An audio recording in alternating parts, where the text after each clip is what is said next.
আসসালামু আলাইকুম এভরিওয়ান, স্বাগতম সবাইকে।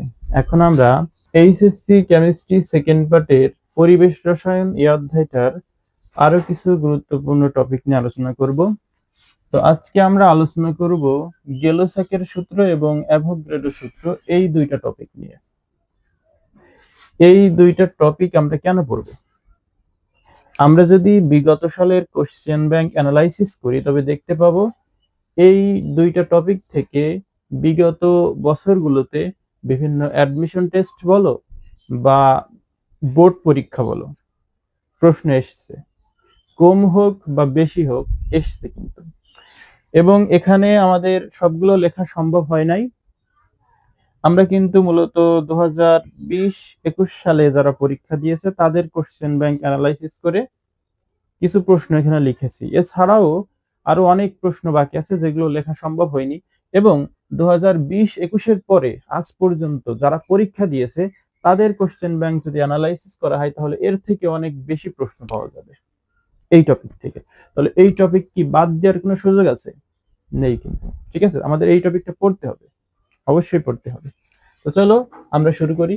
আমাদের প্রথমে আলোচনার বিষয় হলো গেলুসাকের সূত্র। ওকে, গেলুসাকের সূত্রটা চার্লসের সূত্রের মতোই। আমরা চার্লসের সূত্রে চাপ স্থির থাকতে দেখছিলাম, তাই তো? চাপকে স্থির থাকতে দেখছিলাম,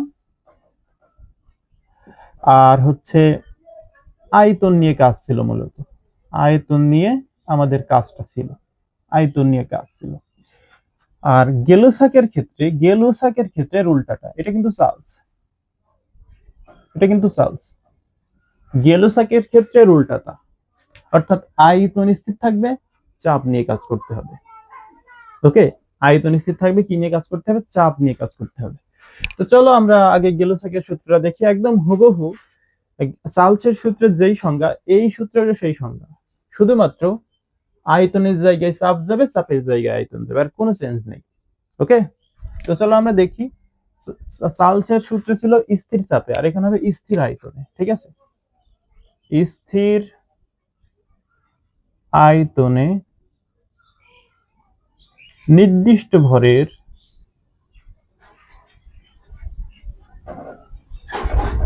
কোন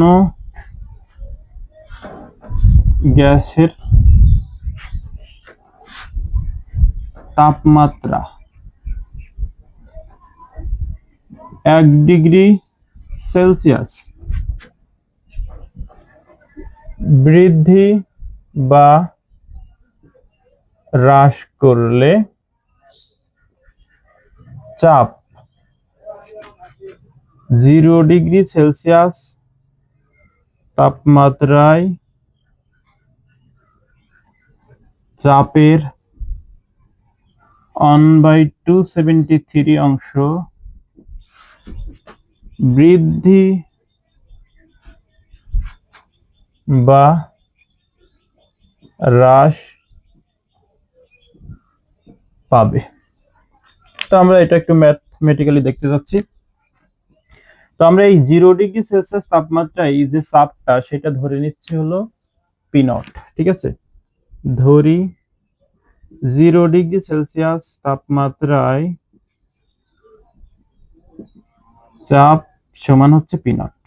ঠিক আছে, এটা ধরে নিলাম।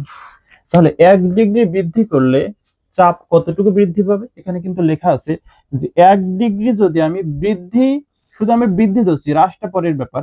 1 ডিগ্রি সেলসিয়াস যদি আমি বৃদ্ধি করি তাহলে চাপ কতটুকু বৃদ্ধি পাবে? চাপ বৃদ্ধি পাবে 0 ডিগ্রি সেলসিয়াস তাপমাত্রায় যে চাপ, তার এত অংশ। তাহলে সেই বৃদ্ধিপ্রাপ্ত অংশটা কত আমরা একটু দেখি। 1 ডিগ্রি সেলসিয়াস বৃদ্ধি করলে, মানে তাপমাত্রা 1 ডিগ্রি সেলসিয়াস বৃদ্ধি করলে চাপ বৃদ্ধি পায়। চাপ বৃদ্ধি পায়, চাপ কতটুকু বৃদ্ধি পাবে? চাপ বৃদ্ধি পাবে 0 ডিগ্রি সেলসিয়াস তাপমাত্রায় চাপের 1/273, তাই না? তাহলে 0 ডিগ্রি সেলসিয়াস তাপমাত্রায় যে চাপটা, সেটা কত? P not. তাহলে পি নট এর 1/273, এটা ক্লিয়ার? এরপর দেখো, এর মানে তো গুণ, তো পি নট এর সাথে 1 গুণ করো, পি নট, আর নিচে কত হচ্ছে? 273। এটা এতটুকু বৃদ্ধি পাচ্ছে। আমি এখন 1 ডিগ্রি না বাড়িয়ে টি ডিগ্রি সেলসিয়াস বাড়াবো, ঠিক আছে? টি ডিগ্রি সেলসিয়াস বাড়াবো। টি ডিগ্রি সেলসিয়াস যদি আমি বৃদ্ধি করি তাহলে চাপ কতটুকু বৃদ্ধি পাবে? চাপ বৃদ্ধি পাবে উপরে 1 আর নিচে কত টি, তাহলে মানে উপরে যদি 1 থাকে আর নিচে কোনো কিছু থাকে তাহলে কি করতে হয়? গুণ করতে হয়। আর উপরে কোনো কিছু আর নিচে 1, সেই ক্ষেত্রে ভাগ করতে হয়। এটা কিন্তু আমরা ছোট থেকে জানি। তাহলে এর সাথে গুণ করতে হবে নিশ্চয়ই। তাহলে পি নট তার সাথে টি যদি গুণ করো তাহলে পি নট টি, আর নিচে কত? 273। তাহলে এই অংশটুকু বৃদ্ধি পাবে আমার, ঠিক আছে? এই অংশটুকু আমাদের বৃদ্ধি পাচ্ছে। মনে করো এটা হলো 0 ডিগ্রি সেলসিয়াস তাপমাত্রায়, এখানে চাপটা হলো পি নট, ওকে? চাপটা কত? P not. আর এটা হলো টি ডিগ্রি সেলসিয়াস তাপমাত্রা, এখানে চাপটা মনে করো পিটি। এখন তোমার বলো হলো যে টি ডিগ্রি সেলসিয়াস তাপমাত্রায় পি মানে চাপটা কত? তাহলে দেখো এই জায়গায় কিন্তু পি নট ছিল, এই জায়গায় কি ছিল? P not.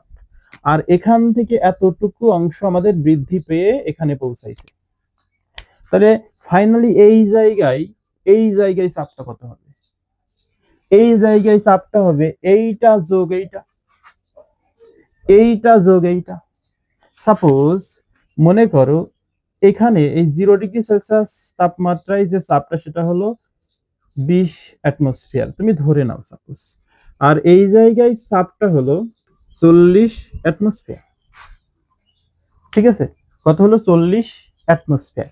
এখন বৃদ্ধি পেয়েছে কতটুকু বলো? বৃদ্ধি পেয়েছে 20।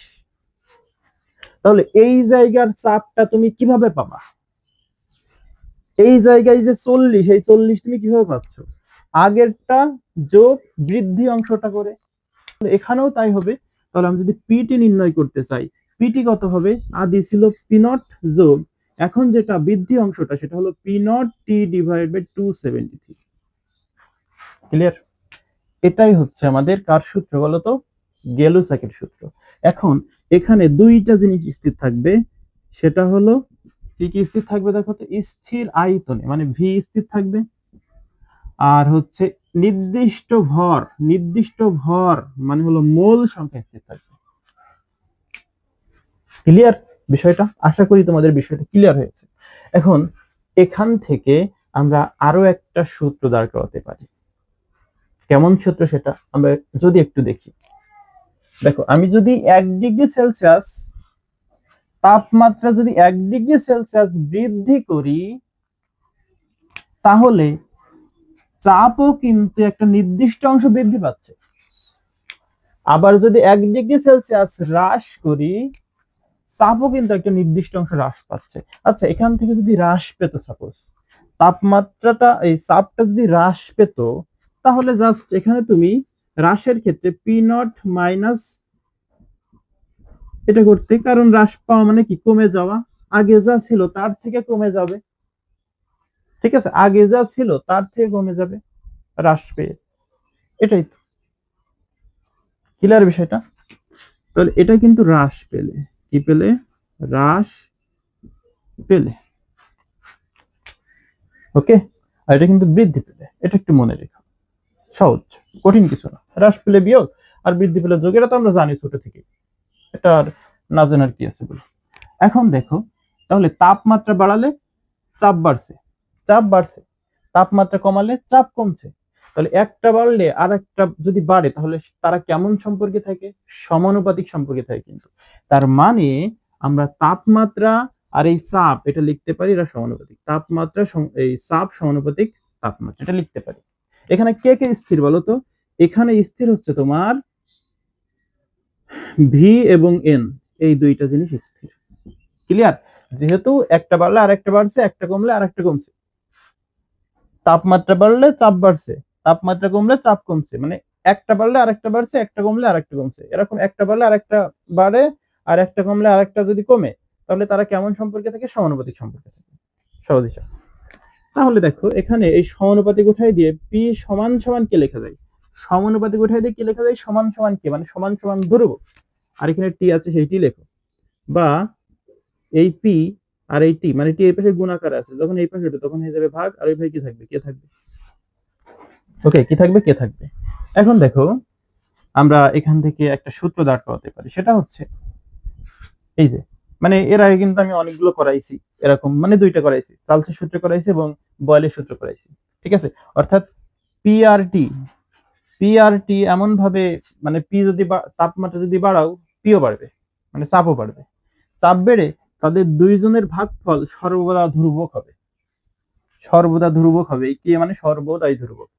আমি তোমার তাও একটু বুঝাই দিই। মনে করো তাপমাত্রা ধরো আছে তোমার 10 ডিগ্রি সেলসিয়াস, আর চাপ আছে হলো 100 এটিএম। কত আছে? 100 এটিএম। এটা তুমি ধরে নাও।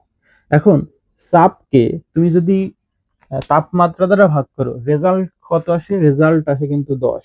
রেজাল্ট কত আসে? রেজাল্ট আসে কিন্তু হলো 10। কত আসে? 10 আসে। এইটাকে এইটা দ্বারা ভাগ করো, 10 আসে। এখন মনে করো তাপমাত্রা আমি 20 ডিগ্রি বাড়ালাম, তাহলে চাপ কতটুকু বাড়বে? চাপ কতটুকু বাড়বে? চাপ তখন হয়ে যাবে কিন্তু 200 অ্যাটমসফিয়ার। 200-র বেশিও হবে না, কমও হবে না, কারণ 200-র বেশ কম হলে এই মাঝখানে 10-এর সাথে মিলবে না। যেহেতু সব ভাগফল ধ্রুবক আসা লাগবে, সেই জন্য এর অবশ্যই 200 হতে হবে, তাহলে এটা 10 হবে। বুঝা গেল? তার মানে আয়তন আর মোল সংখ্যা যদি স্থির থাকে, তুমি তাপমাত্রা যতই বাড়াও না কেন, চাপও এমন ভাবে বাড়বে যেন এই চাপকে তাপমাত্রা দ্বারা ভাগ করলে সর্বদা ধ্রুবক আসে। তার মানে আমরা লিখতে পারি এই স্থির আয়তন আর চাপের ক্ষেত্রে P1 ভাগ হচ্ছে T1 সমান P2 ভাগ T2 সমান P3 ভাগ T3। ওই যে আগের সূত্রের মতন আমাদের এইটুকু মূলত কাজে লাগবে। ক্লিয়ার? তো আশা করি তোমাদের গেলো-সাকের সূত্রটা ক্লিয়ার হয়েছে। এখন আমরা যদি বিগত সালের প্রশ্ন ব্যাংক দেখি, তাহলে এই গেলো-সাকের সূত্র থেকে খুব কম প্রশ্ন আসছে, বাট অ্যাভোগাড্রো সূত্র থেকে অনেকগুলো প্রশ্ন আসছে এবং বেশিরভাগই হচ্ছে ম্যাথ। ঠিক আছে, বেশিরভাগই হচ্ছে ম্যাথ। তো গেলো-সাকের বলছে, আমাদের এই প্রশ্নটা দেখো কি বলছে, যে গেলো-সাকের সূত্র কোনটি? এটা কিন্তু জাহাঙ্গীরনগর ইউনিভার্সিটি 15-16 এবং চট্টগ্রাম ইউনিভার্সিটি 2-3 পড়ছিল। ঠিক আছে, তাহলে কিন্তু একেবারে অবহেলা করার কোনো সুযোগ নেই। যে কোনো সময় যে কোনো বোর্ড পরীক্ষা বা যে কোনো অ্যাডমিশন টেস্ট দিয়ে দিতে পারে এরা। তুমি জানো না আসলে কখন কি করবে। তো তোমার একটা টপিকে ছেড়ে দেওয়া উচিত হবে না। তুমি যদি পড়ার মতো পড়তে চাও, তুমি যদি ভালো জায়গায় যেতে চাও, বোঝা গেল? একটা টপিকে কি করা যাবে না, ছেড়ে দেওয়া যাবে না। গেলো-সাকের সূত্র কোনটা? এটা এটা এই যে এটা এটা এটা হচ্ছে আমাদের গেলো-সাকের সূত্র। এভাবেও থাকতে পারে, এভাবেও থাকতে পারে, এভাবেও থাকতে পারে, যে কোনো একভাবে থাকবে। বুঝা গেল? তোমার সেটা খুঁজে নিতে হবে। এরপর দেখো তো কি বলছে, স্থির আয়তনে কোন গ্যাসের তাপমাত্রা 0 ডিগ্রি সেলসিয়াস। ঠিক আছে, কত? 0 ডিগ্রি সেলসিয়াস। এখন চাপ 4 গুণ করলে তাপমাত্রা কত বৃদ্ধি পাবে? তাহলে স্থির আয়তন কথাটা উল্লেখ আছে কিন্তু। তাহলে আয়তন স্থির থাকে কার সূত্রে? কার সূত্রে? গেলো-সাকের সূত্রে আয়তন স্থির থাকে। তার মানে অবশ্যই আমাদের এখানে গেলো-সাকের সূত্রটা অ্যাপ্লাই করতে হবে। গেলো-সাকের সূত্র কোনটা বলো তো? আমাদের ম্যাথের ক্ষেত্রে কিন্তু এটা কাজে লাগবে, অর্থাৎ P1 ভাগ T1 সমান P2 ভাগ T2, এই সূত্রটা কাজে লাগবে। তো এটা আমরা সুন্দরভাবে প্রথমে লিখবো। আমি এটা মুছে দিচ্ছি। ওকে, দেখো কি লিখবো, P1 ভাগ T1 সমান P2 ভাগ T2। এই প্রশ্নটা কিন্তু ঢাকা ইউনিভার্সিটি 99-2000 সালে পড়ছিল এবং চট্টগ্রাম ইউনিভার্সিটি 2-3 পড়ছিল। ঠিক আছে,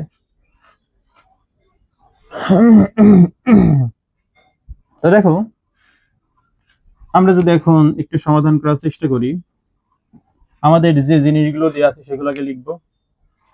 কোন গ্যাসের তাপমাত্রা, মানে প্রাথমিক তাপমাত্রা আমাদের T1 দিয়েছে, মানে T1টা দিয়ে দিয়েছে কত? 0 ডিগ্রি সেলসিয়াস। আচ্ছা, 0 ডিগ্রি সেলসিয়াস মানে কত কেলভিন বলতে পারবা? 273 কেলভিন, এটা আমরা জানি। তারপরে বলছে চাপ 4 গুণ করলে তখন তাপমাত্রা কত হবে? মানে তাপমাত্রা আমি যদি বৃদ্ধি করি তাহলে চাপও বাড়বে। তার মানে প্রাথমিক যে চাপ সেটা আমাদের জাস্ট পি আছে, তারপরে তাপমাত্রা যখন বাড়াইছি তখন চাপও বেড়ে গিয়েছে। ওকে, প্রাথমিক অবস্থায় চাপটা পি, বাট তাপমাত্রা যখন বাড়াইছি তখন চাপ বেড়ে 4 গুণ হয়ে গেছে, মানে P2 সমান হয়ে গেছে 4P। দেখো চাপ বেড়ে কত গুণ হয়ে গেছে, 4 গুণ। তাহলে আমি তাপমাত্রা আসলে কতটুকু বাড়াইছি সেটা নির্ণয় করতে হবে, তাপমাত্রা আমি কতটুকু বাড়াইছি সেটা নির্ণয় করতে হবে। তার মানে T2 সমান তোমার মানে 3টা চলকের মান দেওয়া আছে, একটা চলকের মান নির্ণয় করতে হবে। তা এ কি কঠিন কোনো ব্যাপার? কঠিন কোনো ব্যাপার? কঠিন কোনো ব্যাপার কিন্তু না। তাহলে চলো আমি একটু সমাধান করি। T1 এর মান হচ্ছে তোমার T1 এর মান হচ্ছে হলো 273 ইকুয়াল T2 এর মানটা হলো 4P, আর T2 এর মানটা আমাদের নির্ণয় করতে হবে। এখন এও P ও উপরে, এই P ও উপরে, তাহলে দুইটা উঠে যাবে। ঠিক আছে, মানে এটা হলো ক্যালকুলেশন, তুমি যত সহজে করতে পারো তোমার স্টাইল। ওকে, এখন দেখো তুমি যেইভাবে স্বাচ্ছন্দ্য বোধ করো আর কি, তুমি যদি ডিটেলসে করো তাও সমস্যা নেই, বাট তোমার টাইমটা নষ্ট হবে। এটা জাস্ট একটা অবজেক্টিভ আর কিছুই না। তো দেখো এখানে 1 আছে, এখানে 4 আছে, তাহলে T2 এর সাথে 1 গুণ মানে T2, আর 273 এর সাথে 4 গুণ, তাহলে 273 গুণ হচ্ছে 4। এখন গুণ করে দাও, দেখো কত হয়। 3 4 12 2, 4 7 28, 29 9, 4 2 8, 10, কত হলো? 1092 কেলভিন। তা তোমার তো ওই বৃদ্ধিপ্রাপ্ত অংশটা চেয়েছে, কতটুকু বৃদ্ধি পেয়েছে, ছিল কত? 0 ডিগ্রি সেলসিয়াস। 0 ডিগ্রি সেলসিয়াস ছিল, কিন্তু 0 ডিগ্রি সেলসিয়াস মানে কত কেলভিন? 273 কেলভিন। বর্তমানে হয়েছে কত? 1092 কেলভিন। তাহলে বেড়েছে কত? বাড়তি অংশটা কিভাবে পাবো? বর্তমানে যেটা আর আগে যেটা ছিল সেটা যদি বাদ দিয়ে দিই, অর্থাৎ 273 কেলভিন, তাই না? এটা তাহলে এটা কত হয় দেখো তো, 9, তাই না? তারপরে কত? এটা হচ্ছে 1, ওকে, আর হচ্ছে 2 8, এত কেলভিন হয়। ঠিক আছে, এত কেলভিন বৃদ্ধি পাচ্ছে। এখন তোমার প্রশ্নের যে অপশনগুলো আছে সেই অপশনে এই কেলভিন অ্যান্সার দেয়া নেই, সেলসিয়াস অ্যান্সার দেয়া আছে। তাহলে কি করবা? সেলসিয়াসে অ্যান্সার দেয়া থাকলে জাস্ট এই কেলভিন থেকে 273 বাদ দিবা, সেলসিয়াসে চলে আসবে, সহজ হিসাব। এ তো সবাই পারে, তাই না? তাহলে এটা কিসে আসবে? সেলসিয়াসে আসবে আর কি অ্যান্সারটা। ঠিক আছে, সেলসিয়াসে বাদ দিয়ে যেটা পাবো সেটাই হলো বৃদ্ধিপ্রাপ্ত তাপমাত্রা, মানে এতটুকু আমাদের বাড়াতে হবে, আগের থেকে এতটুকু বাড়াতে হবে। ওকে, আশা করি তোমাদের এই গেলুসাকের সূত্রটা নিয়ে আর কোনো কনফিউশন নেই, এবং এখান থেকে যদি ম্যাথ আসে বা এখান থেকে কোনো কিছু আসে তাহলে আশা করি তুমি পারবা। এবং এখান থেকে কিন্তু অনেক ধরনের অনেকভাবে প্রশ্ন করা যায়, যেমন বলতে পারে যে গেলুসাকের সূত্রে কি স্থির থাকে। এইগুলো প্রত্যেকটা খুঁটিনাটি বিষয় তোমার পড়তে হবে এবং মাথায় রাখতে হবে। বোঝা গেছে? ওকে, এরপর আমরা আলোচনা করব হলো অ্যাভোগাড্রো সূত্র। অ্যাভোগাড্রো সূত্র হলো স্থির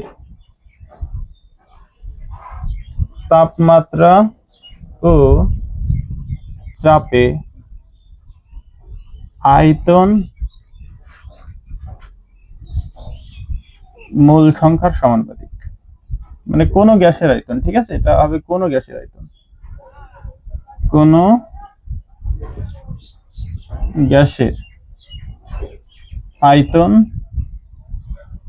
মূল সংখ্যার সমানুপাতিক। তাহলে এখানে কি কি স্থির থাকবে? তাপমাত্রা এবং চাপ, এই দুইটা জিনিস স্থির থাকবে। আয়তন আর মূল সংখ্যা n, এই দুইটা পরস্পরের সমানুপাতিক হবে। তার মানে আমরা লিখতে পারবো v সমানুপাতিক n, যেখানে t এবং p এই দুইটা জিনিস স্থির। এই তো, এরপর দেখো এখান থেকে কি লেখা যায়, v সমান সমান উঠাই দিয়ে সমান সমান k, আর ওখানে n তো আছেই, বা v ভাগ n ইকুয়াল টু কি লেখা যায়, k। এখন দেখো এটা থেকে আমরা একটা সূত্র দাঁড় করাবো। ঠিক আছে, কি দাঁড় করাবো? সূত্র, ওই যে ওদের মতো। তাহলে কিভাবে লেখা যাবে আমরা আর বোঝাচ্ছি না, জাস্ট লিখে দিচ্ছি v1। যদি বুঝতে সমস্যা হয় তাহলে আগে একটু যেটা করেছি ওইটা দেখে নিও। ঠিক আছে, আর আগে তো আরো দুইটা করেছি এইভাবে, তাই না? একটু দেখে নিও কষ্ট করে, তাহলে এটা বুঝে যাবা। এখন দেখো আমরা এই প্রশ্নগুলোর সমাধান করব। এই প্রশ্নগুলোর সমাধান করতে গেলে আমাদের গুরুত্বপূর্ণ একটা মানে সম্পর্ক দেখতে হবে, গুরুত্বপূর্ণ সম্পর্ক খুবই। ঠিক আছে, এই সম্পর্কটা খুবই গুরুত্বপূর্ণ এই ম্যাথগুলো করার ক্ষেত্রে, বুঝেছো? তাহলে সেই সম্পর্কটা আমরা একটু দেখি।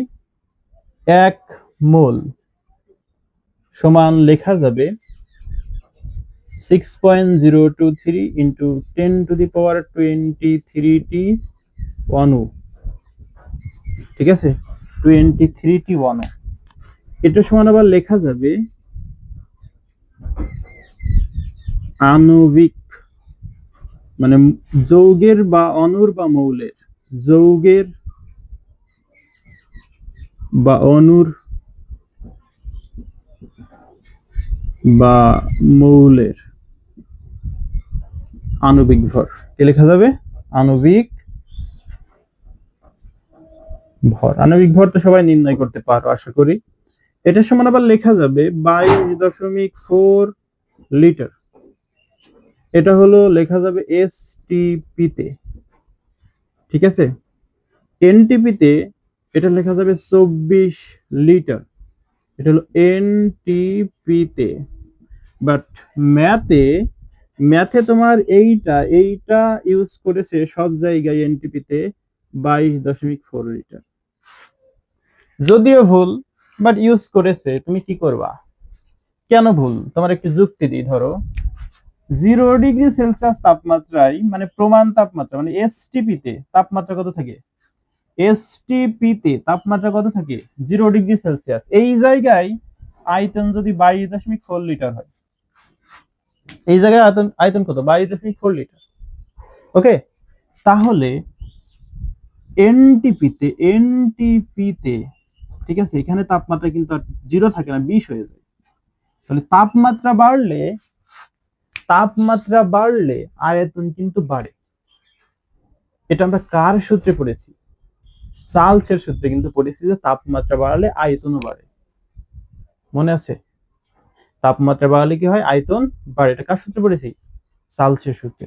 তাহলে এই চার্লসের সূত্র অনুযায়ী এই তাপমাত্রা তো বাড়ার কথা, একই থাকে কিভাবে? 22.4 থাকে কিভাবে? যখন তাপমাত্রা বেড়েছে আয়তনও তো বাড়বে, স্বাভাবিক ব্যাপার, আয়তনও তো বাড়বে। মানে বাড়েনি কেন? একই রকম আছে কেন? বাট ম্যাথে তুমি যেখানেই দেখো না কেন, অ্যান্সারের সাথে যদি মিলাতে চাও, যে বোর্ডগুলো এসছে বা যে তুমি ভর্তি পরীক্ষায় যেগুলো আসছে ওইগুলোর সাথে যদি মিলাতে চাও, তাতে ইউজ করেছে হলো 22.4 লিটার। এখন অপশনে তোমার এই 22.4 লিটারের সাথে তুমি যদি কাজটা করো 22.4 লিটার নিয়ে, তাহলে তুমি অপশনের সাথে মিলাতে পারবা, এবং সেটাই কিন্তু তার অ্যান্সার হিসেবে রেখেছে। ওকে, তাহলে আমরা ম্যাথে এটা আপাতত ইউজ করব। আর হচ্ছে কিনা আর একটা হলো কি যেন আছে, এসএটিপি, তাই না? এসএটিপি তে সেটা কিন্তু আবার ঠিক দিয়েছে, সেটা হলো 24.789। এটা আবার ঠিক লিখেছে, বাট এটা কেন ঠিক লেখেনি? এটা কিন্তু ওদের ভুল, আমি মনে করি এটা ওদের ভুল, অবশ্যই ভুল, ভুল তো অবশ্যই ভুল। ওকে, তাহলে এই সম্পর্কটা খুব ইম্পর্টেন্ট, খুব ইম্পর্টেন্ট। ওকে, সম্পর্কটা ভেরি ভেরি ইম্পর্টেন্ট। এই সম্পর্কটা থেকে আমরা এই ম্যাথগুলো সবই করতে পারবো। তো দেখো বলছে প্রমাণ অবস্থা মানে কি? প্রমাণ অবস্থা মানে হচ্ছে এসটিপি, নাকি? প্রমাণ অবস্থা মানে কি? এসটিপি। তো এসটিপি তে 1.8 গ্রাম পানিতে অক্সিজেন পরমাণুর সংখ্যা চেয়েছে। কি চেয়েছে? অক্সিজেন পরমাণুর সংখ্যা চেয়েছে। ভালো কথা। আচ্ছা, পানির সংকেত কি জানি? H2O। এখানে এটা কিন্তু একটা অণু, এই টোটালটা একটা অণু। বাট যখন পরমাণু বলা হবে তখন একটা একটা করে গোনা হবে। এখানে দেখো অক্সিজেন আছে অনলি একটা, হাইড্রোজেন কয়টা আছে? দুইটা। এটা একটু মনে রেখো। এখানে কি দিয়ে আছে দেখো তো, এখানে কিন্তু আমাদের ভরটা দিয়ে আছে। তার মানে ভর থেকে পরমাণুর সংখ্যায় যেতে হবে, ভর থেকে সংখ্যায় যেতে হবে। তার মানে এখানে ভর আর সংখ্যা নিয়ে মূলত কাজ। তার মানে এর আণবিক ভরের সমান আমরা লিখতে পারবো, দেখো কোনো যৌগ অথবা অণু অথবা মৌলের আণবিক ভর সমান আমরা কি লিখতে পারবো, এগুলো সবই যেহেতু সমান তাহলে এইটা সমান আবার লিখতে পারবো 6.023 × 10⁻23। বুঝা গেছে? এটাই কিন্তু আমাদের সংখ্যা, এটাই কিন্তু সংখ্যা, এই যে এতটি অণু, এটা কিন্তু সংখ্যা। বোঝা গেল? তার মানে আমরা লিখতে পারবো, দেখো যে এর যদি আণবিক ভরটা নির্ণয় করো, এর আণবিক ভর হচ্ছে 18, তাহলে 18 গ্রাম পানি সমান কতটি পানি? কতটি পানি আমার বলো, কতটি পানি? এই যে 6.023 × 10⁻23 পানি, পানি অণু আর কি, পানি অণু। ক্লিয়ার? তাহলে আমাদের কত গ্রাম আছে? 1.8 গ্রাম। তাহলে অতএব 1 গ্রাম পানি সমান হবে 6.023 × 10⁻23 ডিভাইডেড বাই 18টি পানি অণু, তাই তো? অতএব প্রশ্নে কত আছে? 1.8। তাহলে 1.8 গ্রাম পানি সমান কত হবে? 6.023 × 10⁻23 নিচে হচ্ছে 18, এটা আবার গুণ হয়ে যাবে উপরে, তাই না? তাহলে 1.8 আর এখানে কত হচ্ছে? H2O। ঠিক আছে? বোঝা গেছে বিষয়টা? এরপরে দেখো আমরা যদি একটু কাটাকাটি করি, এই দশমিক উঠাই দিয়ে নিচে 1 আর এর দশমিকের পরে একটা সংখ্যা হলে একটা শূন্য হয়। এখন এই 18 কেটে যায়, তাহলে উপরে একটা শূন্য আর নিচে কয়টা শূন্য? 23টা শূন্য। তাহলে একটা শূন্য বাদ দিয়ে যায় উপর থেকে, তাহলে কত আসছে? উপরে কত আসছে? 6.023 × 10⁻22। এতটি কি?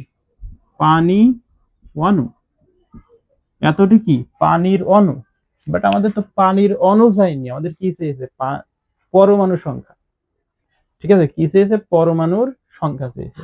তাহলে এই যে তুমি পানির অণুটা পেলে না, এই অণুটাকে তুমি এই যে পরমাণুর সংখ্যা দ্বারা, মানে অক্সিজেন কয়টা আছে ওইটা দ্বারা গুণ করে দাও, তাহলে তুমি পরমাণুর সংখ্যা পেয়ে যাবা।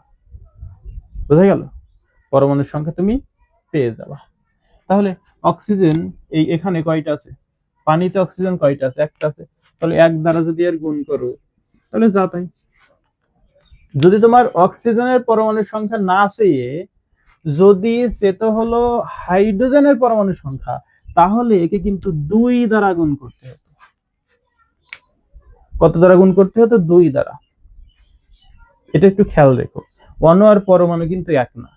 এই যেটা নির্ণয় করেছি সেটা অণুর সংখ্যা, বাট পরমাণুর সংখ্যা যখন স্পেসিফিক ভাবে বলে দিবে, তখন যে পরমাণুর সংখ্যা বলবে ও গুনে গুনে দেখবো যে ওই পরমাণু কয়টা আছে, দেন সেইটা দ্বারা গুণ করবো। গুনে দেখবো কয়টা আছে, ওইটা দ্বারা গুণ করবো।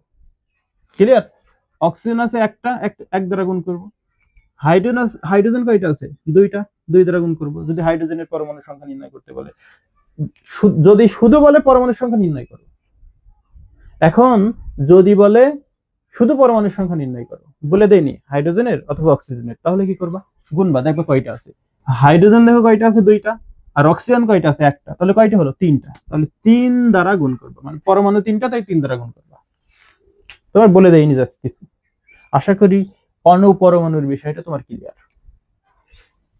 তাহলে এই সম্পর্কটা থেকেই প্রথম লাইনটা দাঁড় করাইছি। আণবিক ভর সমান কি? 6.023 × 10⁻23 অণু, সেটাই কিন্তু লিখছে। বুঝা গেছে? তার মানে এই লাইনটা দেখে তো কি ইম্পর্টেন্ট। সবগুলো দেখে নিয়ে এইটা কাজে লাগবে না, এই লাইনটা কাজে লাগবে না। হ্যাঁ, তাহলে এটা হলো আমাদের। তারপরে কি আছে? এটা গেল। তারপরে কি আছে? 16 গ্রাম অক্সিজেন গ্যাসে কতটি অক্সিজেন আছে? আচ্ছা, এই অক্সিজেন O2 আর O এর ভিতরে পার্থক্য কি বলতো? এও হলো পরমাণু, এটা হলো অণু। মানে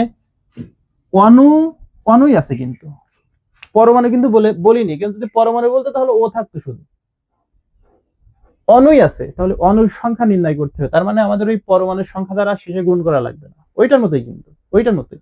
কি লিখবো? আণবিক ভর। তাহলে অক্সিজেনের আণবিক ভর কত? অক্সিজেনের আণবিক ভর কত? এর অক্সিজেনের আণবিক ভর হচ্ছে 32, তাই না? 32 গ্রাম। এটা তোমরা একটু হিসাব করবা, মানে এর তো 16, এর আণবিক ভর কত? অক্সিজেনের আণবিক ভর 16, কয়টা আছে? 2টা, তাই 2 দ্বারা গুণ, 16 দুগুণে 32। তাহলে লিখবো 32 গ্রাম অক্সিজেন পরমাণু সমান কতটি অক্সিজেন পরমাণু অনুসমান 6.0023 ইন্টু 10⁻23 টি অক্সিজেন অণু, তাই না? অতএব 1 গ্রাম অক্সিজেন অণু সমান কি হবে 6.023 ইন্টু 10⁻23 ডিভাইডেড বাই 32 টি অক্সিজেন অণু, তাই তো? অতএব প্রশ্নে কত আছে? প্রশ্নে আছে 16 গ্রাম। তাহলে লেখো 16 গ্রাম অক্সিজেন অণু সমান 6.023 ইন্টু 10⁻23 ইন্টু 16 ডিভাইড বাই 32 টি অক্সিজেন অণু আর কি। এখন কাটাকাটি করো, এখানে 2 হয় নাকি? এখন 2 দ্বারা আবার এর ভাগ করো, 2 দ্বারা যদি এর ভাগ করো তাহলে 3 পয়েন্ট সামথিং আসবে না, হ্যাঁ, গুণ 10⁻23 হবে না, এতটি অক্সিজেন অণু, তার মানে এতটি অক্সিজেন অণু। তাহলে এটার অ্যান্সার আশা করি তোমরা পেয়েছো। এটা কি আর করে দেওয়া লাগবে? এটা কি করে দেওয়া লাগবে? এটা পারবা না নিজেরা? সেম একই রকম পারবা আশা করি। এরপরে দেখো কি আছে, যে প্রমাণ তাপমাত্রা ও চাপে হাইড্রোজেন গ্যাস ধারণকারী একটি বেলুনের আয়তন এত সেন্টিমিটার কিউব, উক্ত বেলুনে কতটি হাইড্রোজেন গ্যাসের অণু আছে? এটা আমাদের একটু করতে হবে, বুঝাই দিচ্ছি তোমার।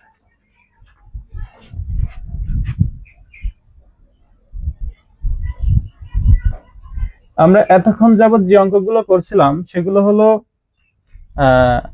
আণবিক ভর থেকে অণুর সংখ্যায় যেতে হচ্ছিল বা পরমাণুর সংখ্যায় যেতে হচ্ছিল।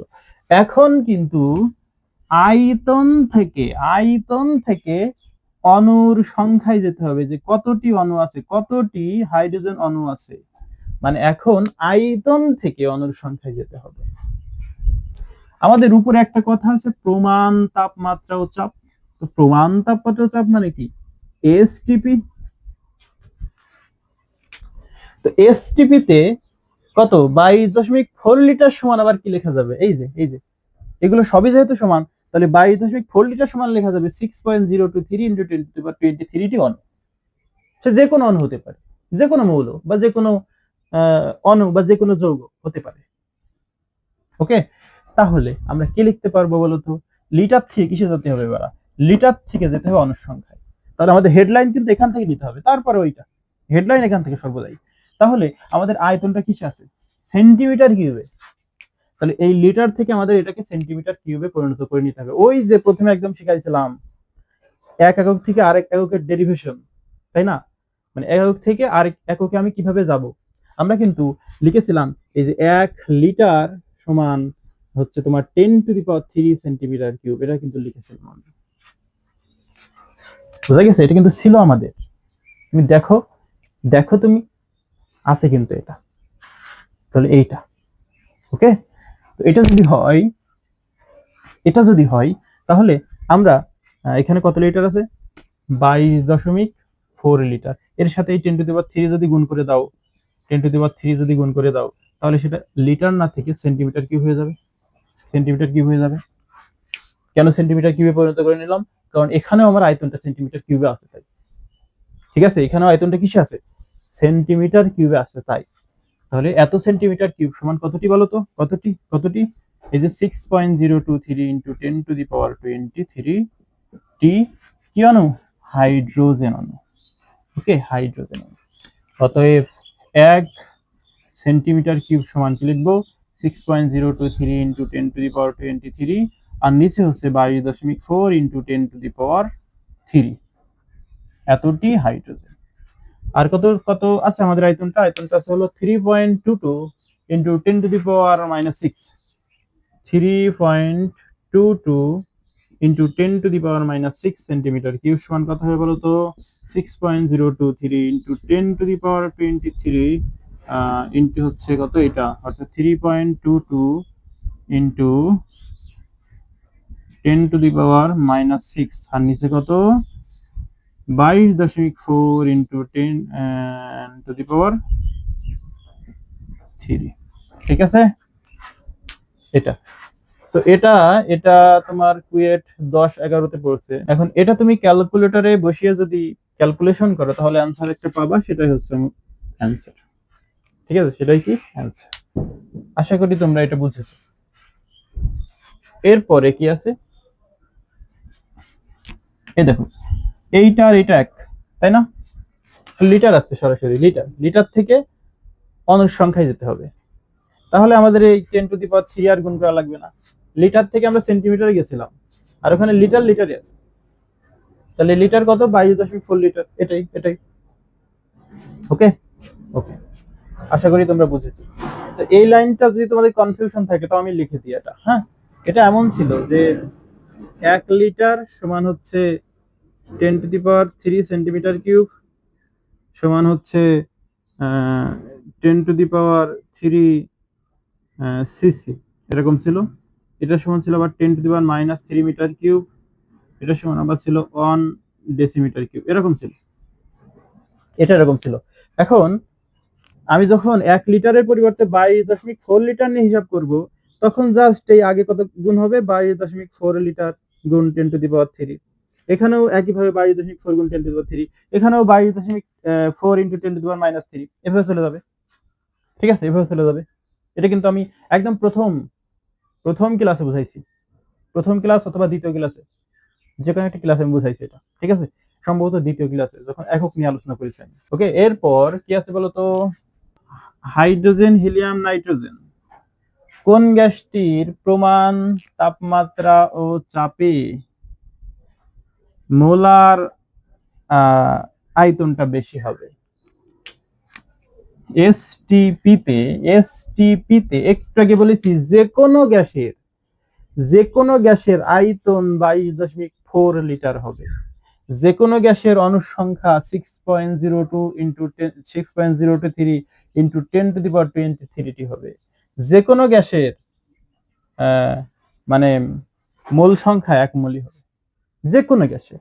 এখানে হাইড্রোজেন, হিলিয়াম, নাইট্রোজেন এই তিনোটা গ্যাসেরই মোলার আয়তন হচ্ছে 22.4 লিটার। এসটিপিতে অথবা এসএটিপিতে বলতে পারতো, তখন হতো 24.789 লিটার। ঠিক আছে, তার মানে সবারই কি মোলার আয়তনটা একই। তাহলে কারোর কি বেশি কম আছে? নেই, সবার একই। যে কোনো গ্যাসই হোক না কেন বা যে কোনো অণু হোক না কেন, তাদের মোলার আয়তনটা কি হবে? সেম হবে, তাদের অণুর সংখ্যাটা সেম হবে, তাদের মোল সংখ্যাটা সেম হবে। বোঝা গেল বিষয়টা? আশা করি বুঝে। এরপর আমাদের আরো একটা প্রশ্ন আছে, সেটা হলো এনটিপিতে নাইট্রোজেন অণুর আয়তন কত? এনটিপিতে নাইট্রোজেন অণুর আয়তন, আমরা এনটিপিতে আয়তনটা কত জানি? 22.4, মানে 24 জানি। আসলে আমাদের কাজ করতে হবে 22.4 নিয়ে, কারণ আমাদের ম্যাথে 22.4 ইউজ করছে, কিছু করার নাই। একটি নাইট্রোজেন অণু চেয়েছি, একটি। আমরা 6.023 ইন্টু 10⁻23 অণু সমান কি জানি? এটা সমান কি জানি? 22.4 লিটার জানি, 24 লিটার জানি, 24.78 লিটার জানি। তাহলে হেডলাইন এখান থেকে নিতে হবে। টি থেকে কিসে যেতে হবে? টি থেকে আয়তনে যেতে হবে। বুঝা গেছে? টি থেকে আয়তন। তাহলে হেডলাইন এখান থেকে কি লিখবো? 6.023 ইন্টু 10⁻23 কি নাইট্রোজেন, তাই না? সমান কত কত কত কত লিটার? কত লিটার? এনটিপিতে কত লিটার? এনটিপিতে চেয়েছে না, এনটিপিতে আয়তন, তাহলে এনটিপিতে কত লিটার? 22.4 লিটার। তো লিখো 22.4 লিটার। তোমার কয়টার চেয়েছে? একটার। তাহলে অতএব একটি নাইট্রোজেন অণুর আয়তন আমি আর লিখলাম না, 22.4 ভাগ হচ্ছে 6.023 ইন্টু 10⁻23 লিটার। এটা ক্যালকুলেশন করে তুমি কিছু একটা পাবা, সেটাই হচ্ছে তোমার অ্যান্সার। বুঝেছো বিষয়টা? ওকে, এরপর লাস্ট প্রশ্ন কি আছে, এবং এটা কিন্তু রুয়েট 10-11তে পড়ছিল। লাস্ট প্রশ্নটা আছে, 50 গ্রাম পটাশিয়াম ক্লোরেটকে উত্তপ্ত করলে অক্সিজেনের এসটিপিতে আয়তনটা কত হবে? তাহলে আমাদের উত্তপ্ত করতে হচ্ছে কতটুকু? 50 গ্রামকে। তার আগে আমরা দেখি KClO3, এটাই হচ্ছে আমাদের পটাশিয়াম ক্লোরেটের সংকেত। তো এটাকে যদি তুমি উত্তপ্ত করো তাহলে পাবা হলো পটাশিয়াম ক্লোরাইড এবং অক্সিজেন। ঠিক আছে, অক্সিজেন অণু পাবা। সমতা যদি করো, এখানে 2 দ্বারা গুণ করো, এখানেও 2 দ্বারা গুণ করো, এখানে 3 দ্বারা গুণ করো, দেখো সমতা হয়ে গেছে। অক্সিজেন কয়টা? 6টা। এখানে কয়টা আছে? 3 দুগুণে 6টা। পটাশিয়াম কয়টা? এখানে 2টা। এখানেও কয়টা? 2টা। ক্লোরিন কয়টা? এই যে 2টা। এখানেও ক্লোরিন 2টা। ঠিক আছে, এখন আমরা একটু হিসাব করি, আণবিক ভর হিসাব করি। এর যদি আণবিক ভর হিসাব করো, এই যে এই জিনিসটা আণবিক ভর হবে 245 গ্রাম। কত হবে? 245 গ্রাম।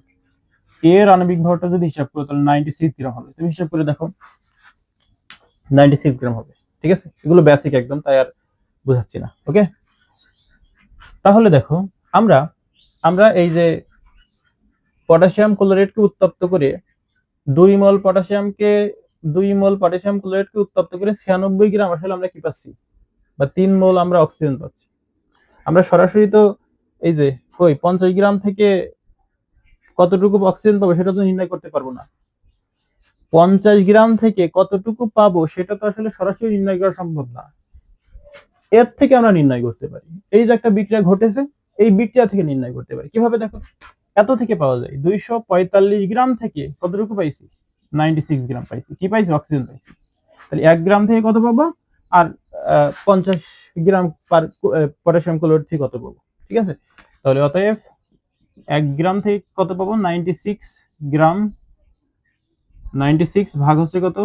245 গ্রাম অক্সিজেন। আর কতটি আছে? সরি, কত কত গ্রাম আছে? 50 গ্রাম। মানে 50 গ্রাম থেকে আমি কতটুকু পাবো আর কি অক্সিজেন? 50 গ্রাম থেকে পাওয়া যাবে 96 into 50 divide by 245 gram oxygen পাবো।